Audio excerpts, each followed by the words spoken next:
जैसा कि आपने साइड इफ़ेक्ट के बारे में बताया, आपने एमडीआर टीबी के बारे में बताया, तो इसमें जो खतरा होता है, क्या ये ज़्यादा खतरनाक है? हाँ, जो ड्रग सेंसिटिविटी टीबी जो कॉमन टीबी होती है उसमें केवल दवाएं 6 महीने चलती है और वो टीबी जनरली अच्छी होती है, ठीक हो जाती है।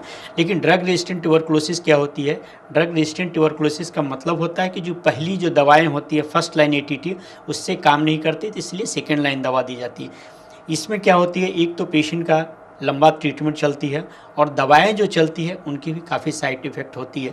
कोई कोई पेशेंट का जो साइड इफ़ेक्ट होती है, कभी खून की कमी हो जाती है, नर्व की प्रॉब्लम होती है, कान से सुनने की दिक्कत होती है, तो ये दवाएं का भी साइड इफ़ेक्ट होती है। और ड्रग रेजिस्टेंट ट्यूबरकुलोसिस कभी कभी अगर आप अच्छे जगह अच्छे समय पर और अच्छे ढंग से ट्रीटमेंट नहीं कराओ तो इनमें मोर्टलिटी ज़्यादा होती है compare to drug sensitive TB के।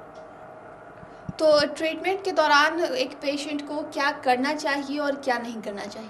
ट्रीटमेंट के समय ऑलरेडी अगर वो कहीं से भी ट्रीटमेंट ट्यूबरकुलोसिस के करते हैं तो जिस समय डॉक्टर अगर जिस समय बुलाते हैं उन्हें उचित समय पर जाना चाहिए।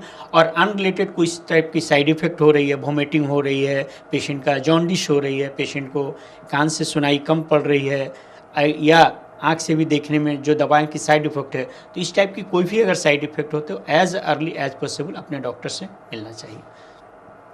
तो अब हम लोग बात कर रहे हैं टीबी के बारे में, तो मैं चाहूँगी कि आप ये भी बताएं कि इसके बचाव क्या होनी चाहिए और एक मरीज को डॉक्टर से कब कंसल्ट करना चाहिए? देखिए, ट्यूबरकुलोसिस जनरली अगर किसी पेशेंट को 2 हफ्ते से ज़्यादा खांसी हो रही है, बुखार आ रही है, खांसी के साथ खून आ रही है या वजन लॉस हो रही है, एज़ अर्ली एज पॉसिबल उनको अपने फिजिशियन या पल्मोनोलॉजिस्ट से मिलना चाहिए। कुछ टेस्टें होती हैं, छाती की एक्सरे होती हैं, बलगम की टेस्ट होती है, जिससे अर्ली एज पॉसिबल टीबी की जांच हो जाती है और टीबी की दवाई शुरू हो जाती है। कुछ कुछ जो पेशेंट होती हैं जो जिनमें टीबी की संभावनाएं ज़्यादा होती है नॉर्मल लोगों से, अगर कोई पेशेंट डायबिटिक है जिनका डायबिटिक कंट्रोल नहीं हो रहा है, उनमें खांसी हो रही है, फीवर हो रही है, तो उनमें चांसेस नॉर्मल लोगों से ज़्यादा होती है टीबी होने की।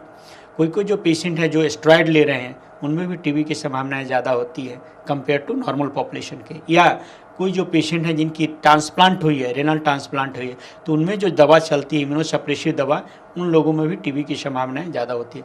तो इन जो विशेष ग्रुप हैं इनमें अगर इस टाइप की लक्षण आ रही है कि खांसी हो रही है जो ठीक नहीं हो रही है, कभी कभी नाइट टाइम में फीवर आ रही है, अनईजनेस लग रही है, वेट कम हो रहा है, तो इनको अपने डॉक्टर से मिलना चाहिए, जिससे अर्ली इनमें जांच करने से पता चल जाती है ट्यूबरकुलोसिस। किसी को टीबी हुई है तो क्या इससे दूसरे लोगों को भी खतरा हो सकता है? हाँ, अगर स्पूटम में उनकी बलगम में टीबी आई है कि पॉजिटिव है तो दूसरे लोगों की भी संभावनाएं होती हैं कि वो फैलती है, क्योंकि ये ना ट्रांसमिशन होती है, एयरबॉर्न डिजीज है। अगर कोई लोग खांसते हैं तो उससे दूसरे लोगों की टीबी होती है। लेकिन अगर वो जांच किया, उनको अगर एज अर्ली एज पॉसिबल दवा शुरू किया जाए और विदिन 2 वीक्स में अगर वो दवा रेगुलर खाते हैं तो 2 वीक के बाद उनकी संभावनाएं कम होती है कि वो दूसरे लोगों को टीबी को फैलाए। तो इसलिए अगर कोई लोग अपने टीबी की दवा खा रहे हैं तो ज़रूरी है कि वो मास्क का उपयोग करें और बच्चों से दूर रहें, और 2 से 3 हफ्ते में जनरली उनकी संभावनाएं रहती है कि ट्रांसमिशन दूसरे लोग को नहीं करते हैं।